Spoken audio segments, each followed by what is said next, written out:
Shalom jemaat kekasih Kristus, kita bersyukur kepada Allah, kita masih diberikan hari baru di hari ini, di minggu yang baru, di hari yang pertama, Senin 14 Juli 2025. Kita kembali merenungkan firman Tuhan lewat media YouTube yang difasilitasi oleh Sinode Gereja Kristen Ekumene di Indonesia atau GKO. Sebelumnya marilah kita berdoa. Sungguh kami bersyukur dan berterima kasih Bapa untuk rahmat yang Tuhan anugerahkan kepada kami. Sekalipun kami manusia yang penuh keterbatasan, penuh salah dan dosa, Tuhan masih menganugerahkan kami hari baru di hari ini. Sebelum kami akan menjalani kehidupan kami di hari ini, kami akan landasi dengan kebenaran firman Tuhan yang memberkati kami, agar firman yang kami redungkan lewat media YouTube ini boleh mendapat tempat di hati dan pikiran kami. Inilah doa kami demi Kristus Yesus kami berdoa, haleluya, amin. Jemaat terkasih Kristus, hari ini Senin 14 Juli 2025 kita akan merenungkan firman Tuhan menggunakan metode pembacaan 4M yang dikeluarkan oleh Sinode GKO. Dan hari ini saya Pendeta Radu Simanjuntak yang Gembala Sidang di Fasola Gracia Showroom akan memandu kita dalam perenungan firman Tuhan di hari ini. Bagi firman Tuhan hari ini diambil dari Mazmur 82 ayat yang pertama. Demikian firman Tuhan. Mazmur Asaf. Allah berdiri dalam sidang ilahi di antara para Allah, ia menghakimi. Demikian firman Tuhan. Judul bagi kita di hari ini adalah menjadi agen keadilan Allah. Jemaat kekasih Kristus, dewasa ini atau akhir-akhir ini sering sekali terjadi tindakan ketidakadilan yang secara khusus kita rasakan dalam kehidupan kita. Masih segar diingatan ketika beberapa siswa-siswi melakukan retreat di Sukabumi yang kemudian mendapat perlakuan tidak adil dari warga setempat yang menghasilkan sebuah permasalahan hingga hari ini. Tentu bicara soal ketidakadilan, kita tentu menyadarinya dan kita tentu memahaminya. Itu adalah sebuah tindakan yang sangat memilukan dalam kehidupan kita. Tetapi firman hari ini mengajak kita untuk melihat bagaimana ketika Allah menemukan ketidakadilan dan bagaimana Allah bersikap ketika ada sebuah ketidakadilan. Mari kita awali dengan sebuah pertanyaan, apa yang Allah lakukan ketika dia berada di antara para Allah yang menggunakan Allah huruf kecil? Jemaat kekasih Kristus, Mazmur 82 ayat 1 mengatakan bahwa Allah akan memberikan penghakiman di antara sidang ilahi dan di antara para Allah. Frasa sidang ilahi membawa kita pada sebuah gambaran pengadilan. Tetapi tentu bukan pengadilan yang biasa kita lihat mungkin dalam televisi atau dalam hal-hal yang mungkin kita jalani dalam kehidupan kita. Tetapi pengadilan yang dimaksud menurut Mazmur 82 ayat yang pertama adalah pengadilan yang dipimpin oleh Allah sendiri, di mana ia memegang kendali penuh atas proses dan putusannya. Kehadiran Allah sebagai hakim yang berdaulat untuk menghakimi. Menariknya dalam ayat yang pertama ini target penghakiman Allah yaitu para Allah yang dalam tanda kutip.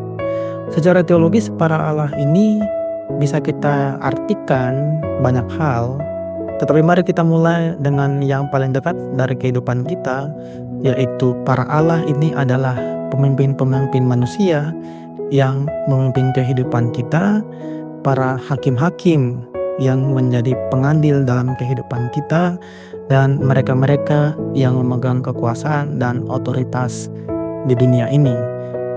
Pertanyaannya adalah mengapa mereka disebut Allah? Karena mereka adalah sejatinya representasi Allah di muka bumi ini. Artinya ketika mereka yang adalah para pemimpin kita manusia, para hakim-hakim yang menegakkan keadilan, mereka yang dipercayakan memegang kekuasaan dan otoritas di dunia ini, seharusnya mereka mencerminkan keadilan dan kebenaran Allah dalam memerintah dan menghakimi umat manusia. Alasannya adalah karena adanya mandat ilahi untuk menegakkan keadilan, untuk melindungi yang lemah, dan memberantas ketidakadilan. Namun kenyataannya pada saat ini tentulah sangat berbeda. Bagaimana keadilan seringkali dibengkokkan, kasus di Sukabumi adalah salah satu contohnya, tetapi kita bersyukur kepada Allah, proses peradilan terus berjalan, dan bagaimana yang berkuasa selalu menindas yang tidak berdaya. Oleh karena kegagalan mereka dan kejahatan mereka yang tidak melaksanakan tanggung jawab mereka itu, maka digambarkan dalam Mazmur 82 ayat yang pertama, Allah turun tangan untuk menghakimi para pemimpin yang dianggap gagal dalam menjalankan tugas ilahi yang dipercayakan kepada mereka. Allah memanggil para pemimpin ini ke hadapannya untuk mempertanggungjawabkan perbuatan mereka. Hal ini mau mengingatkan kita bahwa tidak ada kekuasaan di bumi ini yang luput dari penghakiman dan pengawasan Allah.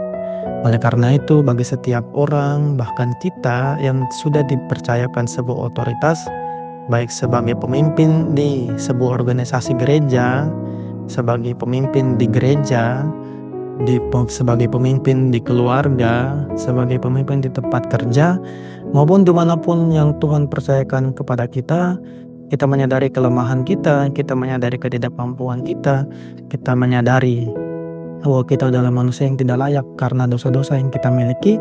Tetapi ketika Allah memberikan otoritas itu kepada kita, marilah kita menggunakan otoritas itu pertama-tama untuk menegakkan keadilan, untuk senantiasa menyatakan kebenaran, untuk menaikkan kemuliaan bagi Tuhan, dan menyampaikan kebaikan kepada sesama. Bukan untuk kepentingan diri kita sendiri atau penindasan yang mungkin dapat kita lakukan, karena sejatinya kita harus tetap mengingat bahwa Allah akan menghakimi bagaimana kita menggunakan otoritas yang Dia percayakan kepada kita. Untuk itu Bapak Ibu serta teman-teman yang dikasihi Tuhan kita Yesus Kristus, apabila kita telah dipercayakan oleh Allah sebuah otoritas atau kekuasaan, maka marilah kita menjalaninya dengan penuh tanggung jawab, karena Allah pada akhirnya akan meminta pertanggungjawaban kita atas setiap apa yang sudah Allah percayakan kepada kita. Mintalah Allah untuk senantiasa menopang kita, sehingga apa yang kita kerjakan, kita lakukan selaras dengan apa yang Allah kehendaki dalam kehidupan kita. Demikian renungan kita, mari kita berdoa. Kami sungguh bersyukur Bapa untuk renungan yang boleh menyapa kami di hari ini. Kiranya renungan ini terus menjadi pegangan dan penuntun dalam langkah kehidupan kami. Kehidupan kami sepanjang hari ini kiranya boleh ada dalam tangan kasih Tuhan. Kehidupan kami sepanjang minggu ini kiranya boleh ada dalam penyertaan dan cinta kasih Tuhan. Inilah doa kami. Haleluya. Amin. Demikian renungan kita. Tuhan Yesus memberkati kita sekalian.